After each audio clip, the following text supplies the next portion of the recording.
அன்புமணி ராமதாஸுக்கு பேச்சுவார்த்தைக்கு பாஜக மறைமுகமா சப்போர்ட் பண்ணது, பேச்சுவார்த்தை சமரச பேச்சுவார்த்தை அது அவங்களுடைய உள்கட்சி பிரச்சனை. நீங்க தான் இருக்கீங்க மாநில தலைவரா, அமித்ஷா மூலமா நீங்க இல்ல என்ன எங்களை பொறுத்தவரையில திரு அன்புமணி ராமதாஸ் அவர்களாக இருந்தாலும் மதிப்புக்குரிய ராமதாஸ் அவர்களாக இருந்தாலும் மற்றபடி ஏனைய கட்சிகளாக இருந்தால் எல்லா கட்சிகளுமே ஒன்றாக இருந்து திராவிட முன்னேற்ற கழக அரசிற்கு எதிராக குரல் கொடுக்க வேண்டும் என்பதுதான் என்னுடைய நோக்கம். அன்புமணி ராமதாஸ் பின்னாடி பாஜகவும் ராமதாஸ் பின்னாடி ஆளும் திமுகவும் இருக்கிறதா அந்த பிரச்சனைக்கு காரணம்னே சொல்லுங்க. அப்படிலாம் ஒன்றும் சொல்ல முடியாது. நாங்க யார் பின்னாலையும் இல்ல. கூட்டணிக்கு வந்து அடுத்த வாரம் கூட்டணியில் அவர் அன்புமணி ராமதாஸ் ஏற்கனவே பாராளுமன்றத்தில் எங்களோட கூட்டணி இருந்தார்கள். தொடர்ந்து அவர் கூட்டணியில் வர வேண்டும் என்பதுதான் எங்களுடைய விருப்பமே தவிர யாருடைய பின்னணியில் இருந்து இயக்குவதாக ஒன்று இருந்து சொன்னால் அது சரியான கருத்து அல்ல. நீங்க வந்து நடிகை சென்னையில் சொல்லும் போது வந்து திமுக கூட்டணியிலிருந்து தேர்தல் நெருங்கும் போது கட்சிகள் பிரிந்து வரும் இதுக்கு முன்னாடி அவர் திருமாவளவன் சொல்லும் போது அவர் பாஜக திமுக கூட்டணி உடஞ்சி போயிடும் கிடைக்கும் நேரத்தில் என்ன காரணம் இது போன்ற நிலைப்பாடு தொடர்ந்து ஏதாவது அப்படித்தான் இருக்கா இல்ல வந்து அவரு மதிப்புக்குரிய திருமாவளவன் சொல்வது வந்து சரியான கருத்து கிடையாது. அவர் அப்படி விருப்பப்படுறார், உடஞ்சு போகணும் அப்படின்ட்டு அவரு விருப்பப்படுறார். நான் என்ன விருப்பப்படுறேன்னா அவர் அங்கிருந்து வெளியே வரணும்னு நான் விருப்பப்படுறேன். கோவில்கள் இந்து கோவில்களில் உள்ள மின்கட்டணம் பார்த்தீங்கன்னா ஸ்லாபே வந்து மினிமம் ஸ்லாப் வந்து 5 ரூபா 8 ரூபா அப்படிங்கிற ரேஞ்சில் தான் இருக்கு. பிற வழிபாட்டு தலங்கள்ல மின்கட்டணம் வந்து 3 ரூபா 5 ரூபா அந்த ஸ்லாப்ல வச்சிருக்காங்க. ஒரு ஆர்டிஐ வந்து இது விவகாரமா வெளியாகி பெரிய பேசுபொருளா அமைஞ்சிருக்கு.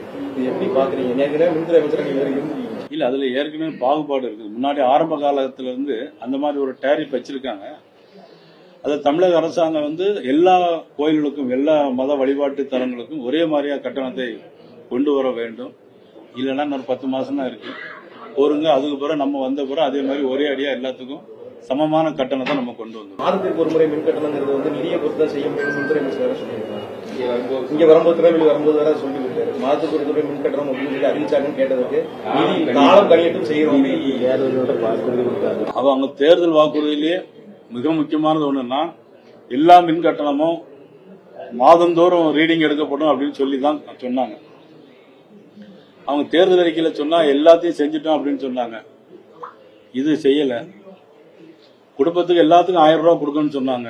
2.5 வருஷம் கழிச்சு பாராளுமன்ற தேர்தலை முன்னிட்டு தான் அதை கொடுத்தாங்க.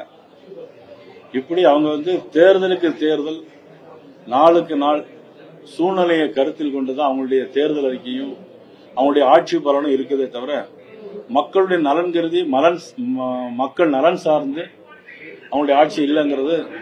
சொத்து வரி உயர்வு, மின்கட்டண வரி உயர்வு, ஆக அறிவிக்கப்படாமல் சொத்து வரி உயர்வு ஆண்டு ஒன்றிருக்கு, அறிவிக்கப்படாமல் மின்கட்டண உயர்வு 6% ஆண்டு ஒன்றிருக்கு. இது மக்களுக்கு பெருத்த சுமை ஏற்படுத்துகிறது. பால் விலை உயர்ந்திருக்கிறது.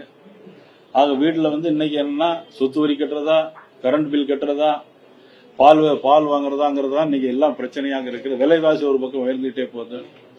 இதுக்கெல்லாம் முழுக்க காரணம் திமுக அரசாங்கம். அரசு ஊழியர்களுக்கு இன்னைக்கு ஓய்வூதிய பென்ஷன் இன்னைக்கு கொடுக்கல. 50,000 ஆசிரியர்கள் இன்னைக்கு பணி இல்லாம இருக்காங்க. டிஆர்பி எக்ஸாம் முடிச்சுட்டு பணி இல்லாம இருக்கிறாங்க. இதெல்லாம் அவங்களுடைய தேர்தல் அறிக்கையில வந்தோடனே சொல்லுவோம் அப்படின்னு சொல்லி செய்வோம் அப்படின்னு சொன்னாங்க. ஆனா இன்னைக்கு எதுவுமே அவங்க செய்யற மாதிரி இல்ல. கூட்டணியை நம்பி இன்னைக்கு தைரியத்தில் இருக்கிறாங்க.